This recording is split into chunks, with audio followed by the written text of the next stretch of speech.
From Romano Leadership, I'm Oscar Romano. This is Learn, Reflect, Lead. Leadership and DEIA development for mission-driven individuals and organizations. This episode is titled, 5 Powerful Strategies to Build Strong Relationships with Your Students. This episode is for you if you're an educator looking to improve your relationships with your students. If you're struggling to connect with your students and are looking for new strategies. Or if you're just interested in learning more about how to establish a sense of community and connection in your classroom and the school. Today, we're going to talk about how to build relationships with students. I don't want you to think about me as your teacher. I want you to think of me as your older brother or sister or friend. Flags went up anytime I heard a teacher share something like that. I know what the teacher wanted to do. They were trying to build relationships with students by bringing down any barriers between them and their students. What about the other extreme, though? I'm not your friend. I'm the authority in the classroom. It's my job to teach you math, not to get to know you. Flags went up here too. They wanted to be the utmost professionals in their roles. These teachers didn't want the potential for any lines to be blurred in their work. Well, if flags are raised in both situations, what's the right approach? We have to remember that students are people too. When thinking about how to build relationships with students, it serves to think about them as people, as individuals. All people thrive with connection and community, and students are no exception. As a teacher, it's up to you to establish that sense of connection and community with the students in your classroom. But you need to remember that students aren't fully grown adults just yet. They are impressionable children or young adults, depending on the age group that you work with. They are looking to you for guidance on what to think and do and how to behave. It can feel like a heavy burden to carry, but it's not an impossible one. There are plenty of ways you can build relationships with students. Here are 5 of them that you can leverage in your classroom today. 5 ways to build relationships with your students. Number 1, be authentic.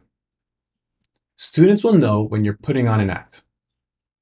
There isn't a type of teacher that students will prefer over another.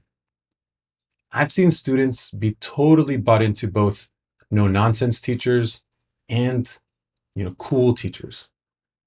What students care about most is that they know whom they're speaking to. For example, I started to connect with my students when I leaned into my goofy or cheesy side. I would hold them accountable when the situation warranted it, but I would also tell them cheesy dad jokes at the appropriate times. When I made that change, I had students tell me that they liked the new me better. And by new me, they actually meant the real me. Number 2, share your stories. You can't expect a student to open up to you if you don't open up to them. Talk to them about your experiences in school, why you're teaching, challenges you faced, and your dreams for the future. Of course, anything you share with them has to be school and age appropriate. Here's an example. I learned that you can't assume students think you want to be there for them. They also won't believe you want to be there when you tell them. They'll believe you when you start opening up and sharing your stories. It's as if they sense you're going all in with them when you start to be vulnerable with them. They can sense it. They know it. Number 3, get to know them. Show them that they are more than a name on your roster by reaching out to them. Take an interest in what their lives are like outside of school. Students will be more bought into you if they feel like you're bought into them. Let them feel seen by checking in with them if you notice something different about them. For example, it was always an incredible experience to see students who dragged their feet in class suddenly light up in the middle of a soccer game or drum performance. I love seeing the whole different side of my students. And they loved sharing that side with me too. It made a difference. I could, in the moment, I could sense the relationship changing. And that had dramatic effects with our work together, over the years. Number 4, recognize their work. Praise them when they're meeting or exceeding expectations. Correct them when their behavior isn't aligned with the standards you set in class. Sometimes it can be easier to notice the mistakes rather than the successes. Make an effort to identify both the mistakes and the successes. For example, one year I learned that it can take between 3 to 12 positive instances of praise to make up for one negative instance of constructive feedback. I started to praise students as often as I could for everything they were doing well, and they loved it. I even had students coming up to me to show me their perfect uniform attire so that they could get some praise. They were showing me that they were compliant, that they were following the rules, and they wanted that positivity back. So I gave it to them. And number 5, help them feel safe. Establish clear classroom expectations and be consistent with how you enforce them in your classroom. Students want to know what to expect when they walk into a classroom. It isn't comforting to walk into a classroom and not know which rules will be enforced that day and which will be ignored. For example, when I was a high school dean of students, one of the issues I regularly addressed was inconsistent expectations. Students would get so mad when they got in trouble for something that they normally got away with. They didn't understand why things were suddenly different, and it frustrated them. In their eyes, they were following the rules, right? And in some cases, the unwritten rules.